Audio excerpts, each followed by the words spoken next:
नमस्कार। जब हम महासागर के बारे में सोचते हैं तो क्या ख्याल आता है? बस पानी का एक बहुत बड़ा भंडार, है ना? लेकिन असल में ये इससे कहीं ज्यादा है। ये एक डायनामिक, आपस में जुड़ा हुआ सिस्टम है। एक ऐसा इंजन जो हमारे पूरे प्लैनेट को चलाता है। तो आज हम इसी इंजन के दो बहुत ही जरूरी हिस्सों के बारे में बात करेंगे। एक तरफ हैं विशाल महासागरीय धाराएं और दूसरी तरफ नाजुक कोरल रीफ्स, और इनके बीच का जो गहरा कनेक्शन है उसे समझने की कोशिश करेंगे। तो सबसे बड़ा सवाल यही है कि दुनिया भर में घूमने वाली इन जबरदस्त धाराओं का समुद्र के सबसे छोटे, सबसे नाजुक जीवों से आखिर क्या लेना देना हो सकता है। सुनने में थोड़ा अजीब लगता है ना? पर यही सवाल हमें ओशन के काम करने के तरीके की गहराई में ले जाएगा। तो चलिए मिलकर इसका जवाब ढूंढते हैं।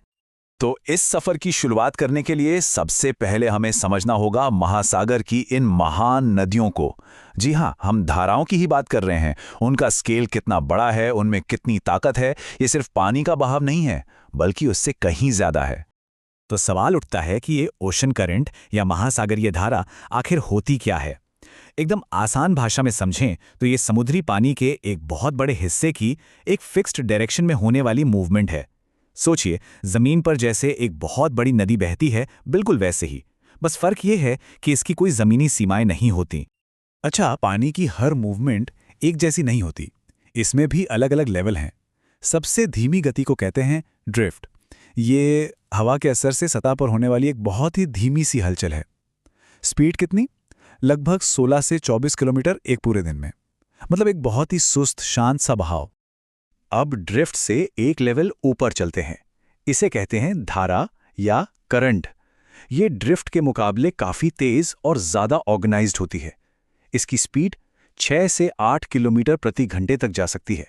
अब यहां पानी के बहाव में एक मकसद, एक डायरेक्शन साफ दिखाई देता है। और फिर टॉप लेवल पर आती है स्ट्रीम। ये समझ लीजिए कि महासागर की असली सुपर पावर है। एक जबरदस्त, बहुत ही ताकतवर बहाव जो समुद्र के अंदर एक विशाल नदी की तरह बहता है। और स्पीड 5 नॉट से भी ज्यादा। ये पानी की एक जबरदस्त ताकत है जिससे अंदाजा लगता है कि ओशन में कितनी एनर्जी है। इन धाराओं को हम उनके टेम्परेचर के हिसाब से भी देख सकते हैं। एक होती हैं गर्म धाराएं। ये इक्वेटर यानी भूमध्य रेखा के पास से शुरू होती हैं और ठंडे इलाकों तक गर्मी लेकर जाती हैं। और दूसरी तरफ है ठंडी धाराएं। ये पोल्स यानी ध्रुवीय इलाकों से ठंडा पानी गर्म इलाकों की तरफ लाती हैं। तो एक तरह से ये पूरे प्लैनेट का टेम्परेचर बैलेंस करने का काम करती हैं। ठीक है, तो अब हम ये तो समझ गए कि ये धाराएं क्या होती हैं। लेकिन बड़ा सवाल ये है कि ये चलती क्यों है। आखिर ऐसी कौन सी ताकतें हैं जो इतने सारे पानी को पूरी दुनिया में घुमाती रहती हैं। चलिए अब इस ग्लोबल सिस्टम के पीछे की फिजिक्स को थोड़ा समझते हैं। देखिए, ओशन करंट्स के पीछे मेनली 3 बड़ी ताकतें काम करती हैं। सबसे पहले हवा, दूसरा है पानी की डेंसिटी यानी उसका घनत्व, और तीसरा है हमारी पृथ्वी का घूमना जिससे पैदा होता है कोरियोलिस फोर्स।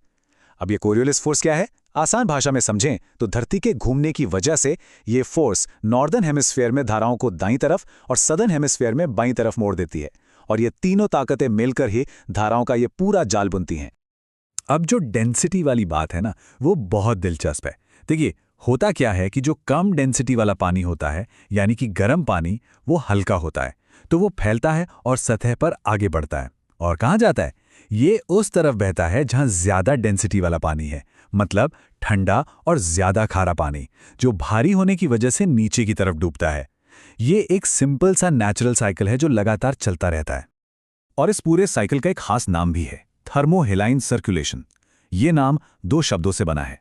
थर्मो जिसका मतलब है टेम्परेचर, और हेलाइन जिसका मतलब है खारापन यानी सैलिनिटी।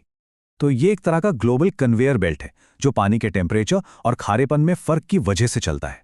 सोचिए, ये हमारे प्लैनेट का ब्लड सर्कुलेशन सिस्टम है जो पूरी दुनिया के समंदरों को एक दूसरे से जोड़ता है। तो चलिए अब जरा गियर बदलते हैं। अभी तक हम बात कर रहे थे विशाल धाराओं की। अब बड़े स्केल से उतरकर एकदम माइक्रो स्केल पर आते हैं। हम बात करेंगे कोरल रीफ्स यानी प्रवाल भित्तियों की, जटिल और बेहद खूबसूरत दुनिया की। और एक बात साफ कर दूं, ये सिर्फ रंग बिरंगी चट्टानें नहीं हैं। ये असल में जीवों से बने हुए पूरे के पूरे शहर हैं। और सबसे हैरान करने वाली बात पता है क्या है? ये जो कोरल या प्रवाल हैं, ये पौधे नहीं हैं, ये जानवर हैं। जी हाँ, जानवर। असल में ये पॉलिप्स नाम के हजारों लाखों छोटे छोटे जीवों की विशाल कॉलोनियां हैं। इसीलिए तो इन्हें पानी के नीचे का रेन फॉरेस्ट भी कहते हैं, क्योंकि ये जीवन से खचाखच भरे होते हैं। एक रीफ का बनना ना एक बहुत ही धीमी पीढ़ी दर पीढ़ी चलने वाली कहानी है। इसकी शुरुआत होती है एक अकेले छोटे से पॉलिप से। वो किसी कठोर सतह पर जाकर चिपक जाता है और अपने चारों ओर कैल्शियम कार्बोनेट का एक सुरक्षा कवच, एक कंकाल बना लेता है। फिर नए पॉलिप्स उसी पुराने कंकाल के ऊपर अपना घर बनाते हैं और ये सिलसिला सदियों, हजारों सालों तक चलता रहता है, जब तक कि एक विशाल रीफ तैयार नहीं हो जाती। लेकिन ये जीव जितने खूबसूरत हैं, उतने ही नाजुक भी। इन्हें जिंदा रहने और बढ़ने के लिए कुछ बहुत ही खास कंडीशंस चाहिए, जैसे साफ और कम गहरा पानी, ताकि सूरज की रोशनी इन तक पहुंच सके, पानी में नमक की एक खास मात्रा, एक स्टेबल क्लाइमेट और सबसे जरूरी टेम्परेचर। इन्हें 23 से 28 डिग्री सेल्सियस के बीच का तापमान चाहिए। इससे कम या ज्यादा इनके लिए मुश्किल हो जाता है। तो अब हम कहानी के दोनों सिरों को जोड़ने वाले हैं। एक तरफ वो विशाल महासागरीय धाराएं और दूसरी तरफ ये नाजुक कोरल इकोसिस्टम। अब हम देखेंगे कि कैसे ये दोनों एक दूसरे से जुड़े हैं, और यहीं पर इस पूरी कहानी का सबसे दिलचस्प हिस्सा छिपा है। और कनेक्शन ये है, ये जो धाराएं हैं ना, ये कोरल रीफ्स के लिए एक लाइफलाइन की तरह हैं। यही वो धाराएं हैं जो लगातार वो स्टेबल, साफ और सही तापमान वाला पानी इन तक पहुंचाती हैं, जिसकी कोरल्स को जिंदा रहने के लिए सख्त जरूरत है। अगर ये धाराएं ना हो तो कोरल का वजूद ही खतरे में पड़ जाएगा। और जब ये कंडीशंस बिगड़ती हैं, खासतौर पर जब पानी बहुत ज़्यादा गर्म हो जाता है, तो एक बहुत ही खतरनाक चीज़ होती है जिसे कोरल ब्लीचिंग कहते हैं। होता यह है कि स्ट्रेस में आकर कोरल अपने अंदर रहने वाले रंग बिरंगे एल्गी यानी शैवाल को बाहर निकाल देते हैं। ये वही एल्गी हैं जो उन्हें रंग और खाना देते हैं, और इनके बिना कोरल एकदम ट्रांसपेरेंट हो जाते हैं और उनका सफ़ेद कंकाल दिखने लगता है। और क्लाइमेट चेंज यहाँ पे एक डबल अटैक कर रहा है। एक तरफ तो वो समंदर का टेम्परेचर बढ़ा रहा है, जिससे सीधी सीधी ब्लीचिंग हो रही है, और दूसरी तरफ वो उसी ग्लोबल कन्वेयर बेल्ट यानी थर्मोहेराइन सर्कुलेशन को भी कमज़ोर कर रहा है। वही सिस्टम जो कोरल रीफ्स तक सही तापमान वाला पानी पहुंचाता है। तो ये एक तरह से दोहरी मार है। तो सवाल ये है कि हमें इससे क्या फर्क पड़ता है।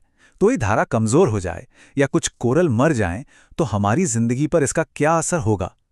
चलिए अब जरा बड़ा पिक्चर देखते हैं और समझते हैं कि ये सिस्टम हमारे प्लैनेट और हम इंसानों के लिए इतने जरूरी क्यों हैं। जरा इस आंकड़े पर गौर कीजिए, 50 करोड़। दुनिया भर में लगभग 50 करोड़ लोग अपनी रोजी रोटी के लिए सीधे सीधे कोरल रीफ्स पर निर्भर हैं। मछली पकड़ने से लेकर टूरिज्म तक उनकी पूरी जिंदगी इन नाजुक इकोसिस्टम से जुड़ी हुई है। और बात सिर्फ पैसों की नहीं है, इनके फायदे और भी बहुत हैं। कोरल रीफ्स समंदर के पानी में घुली हुई ऑक्सीजन को फिर से भरने में मदद करते हैं। ये तूफानों के दौरान किनारों को बड़ी बड़ी लहरों से बचाते हैं, एक नेचुरल बैरियर की तरह। और तो और साइंटिस्ट यहाँ कैंसर जैसी गंभीर बीमारियों के इलाज के लिए नई दवाएं भी खोज रहे हैं। ये सच में हमारे प्लैनेट के अनमोल खजाने हैं। तो आखिर में हम इस एक बड़े सवाल पर आकर रुकते हैं। जैसे जैसे हमारी दुनिया गर्म हो रही है, हमारा क्लाइमेट बदल रहा है। क्या महासागर का ये शक्तिशाली इंजन और पानी के नीचे मौजूद इसके ये अनमोल रेन फॉरेस्ट इस बदलाव को सह पाएंगे? ये एक ऐसा सवाल है जिसका जवाब हमारे आने वाले कल की दिशा तय करेगा।